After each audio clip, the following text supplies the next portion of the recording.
안녕하세요, 크립토피아입니다. 오늘의 코인 정보 공유해 보도록 하겠습니다. 저희 채널 구독과 좋아요 눌러주는 센스 잊지 말아 주시고요. 오늘은 리플 XIP에 대해 브리핑 드려보겠습니다. 브리핑 시작에 앞서서 영상 하단의 고정 댓글에 보시면 저희 소통방으로 들어오실 수 있는 링크가 있습니다. 저희 크립토피아는 일체의 유료 정보를 없이 저희 코인 투자자들끼리 정보를 교류하고 또 본인의 보유 코인이나 상담 역시도 도와드리고 있으니까 부담 없이 참여하셔서 같이 공유하며 유익한 소통 채널이 되고 싶습니다. 많은 참여 부탁드립니다. 그럼 브리핑 시작해 보겠습니다. 우선 리플 소송과 관련해서 말씀드려보면 소송에서 리플과 SEC 모두 윈윈으로 이길 수 있다는 기사가 나왔습니다. 이게 뭔 소린가 하실 수가 있는데 XIP 홀더 대변인의 역할을 하고 있는 존 디튼 변호사에 따르면 약식 판결로 가고 있는 지금 상황에 나는 리플이 절대 패소할 수 없다라는 코멘트들을 바라보고 있다. 그런데 이건 진실이 아니고 기술적으로나 법률적으로 양쪽 모두가 승리할 가능성이 있다. 이런 말을 했습니다. 아리송한 이 말에 대해 존 디튼 변호사는 이렇게 말했는데 가상의 상황을 생각해보자.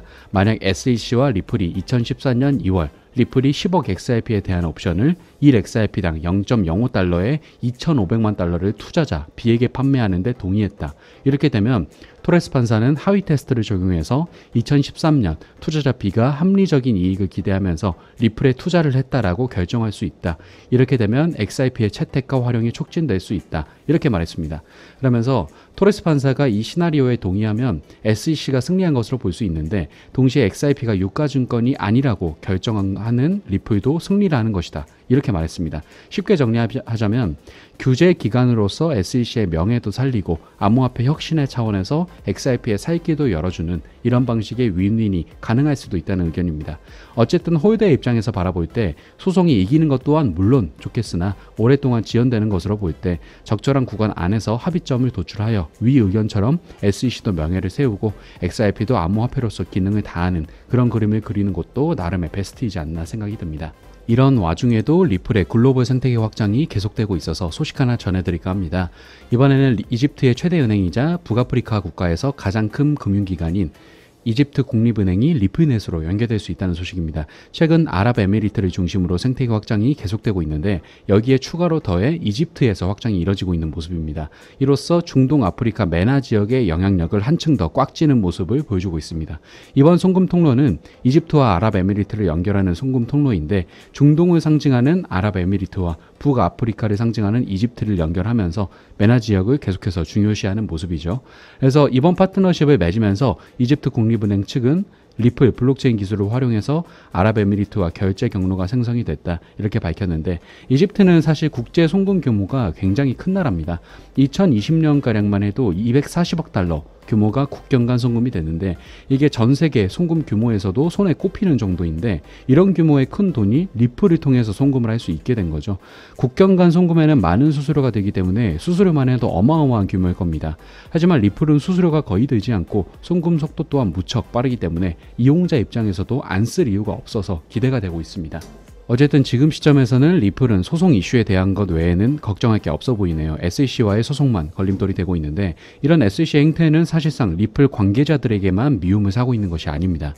이 이더리움의 인프라 개발사인 컨센시스에서 거래소 규제법을 반대하는 의견서를 SEC 쪽에 제출을 했는데 SEC는 블록체인 네트워크에 대한 언급 없이 포괄적으로 거래소를 정리하고 있어 우려되고 있다. 만약 여기에 블록체인이 포함된다면 이건 증권거래소법, 행정절차법, 수정헌법까지도 위반하는 것이기 때문에 최종안에 블록체인을 제외할 것을 명확히 해달라고 요구했다고 말했습니다. 여기까지 봤을 때 우선 암호화폐라는 것 자체가 주목을 받고 발전한 지가 몇 년 되지 않았기 때문에 관련 규제법을 발안하는 것도 애매한 것이 맞습니다. 구체적인 규정은 어떻게 지어야 할지, 기준은 어떤 것이 되어야 할지도 명확하지 않은 시점이기 때문에 거래소를 어떻게 규제할지 SEC도 빙빙 둘러 얘기하고 있는 것 같습니다. 이런 행태를 보면 리플에 소송을 제기한 것도 이런 맥락이지 않을까 싶습니다. 구체적으로 이게 증권이 되는 건지 증권이 안 되는 것인지 기준점이 명확하지 못하고 기준점이 명확하지 않기 때문에 이러한 것 때문에 리플은 증권이다라고 규정을 할 수가 없는 거죠. SEC의 애매모호한 규정 때문에 이렇게 다양한 매체들에서 비난을 받고 있기 때문에 크게 봤을 때 리플과 더불어 암호화폐 시장 분위기 또한 리플 쪽으로 넘어가고 있는 것을 알 수 있습니다. SEC가 시간 끌기를 하는 것도 이러한 구체적인 규정에 대한 매듭을 지으려고 하는 것으로 보이고 아니면 미 정부에서 해당 규제안을 발의하고 있는 가운데 SEC가 시간 끌기로 버티고 있다는 큰 그림으로도 생각해 볼 수가 있습니다. 이래 보나 저래 보나 어찌됐든 리플 소송 소송은 암호화폐 증권 여부에 대한 판결이 나는 것이기 때문에 빠르게 마무리되는 것이 암호화폐 시장 전체에도 긍정적인 흐름을 줄 수 있을 것으로 생각이 되고 있습니다. 여러 번 드렸지만 이 소송의 방향성을 리플 쪽에 손을 들어주고 있고, 앞서 말한 리플의 국경 간 송금 생태계 확장도 계속되고 있기 때문에 쉼없이 달리고 있는 리플 기대되고 있다는 점 거듭 말씀드리면서 오늘 브리핑 마무리하도록 하겠습니다. 마지막으로 저희 크립토피아 영상 하단의 고정 댓글에 보시면 저희 소통방으로 들어오실 수 있는 링크가 있습니다. 저희 크립토피아는 일체 유료 정보를 없이 저희 코인 투자자들끼리 정보를 교류하고 또 본인의 보유 코인이나 상담 역시도 도와드리고 있으니까 부담 없이 참여하셔서 같이 공유하며 유익한 소통 채널이 되고 싶습니다. 많은 참여 부탁드립니다. 감사합니다.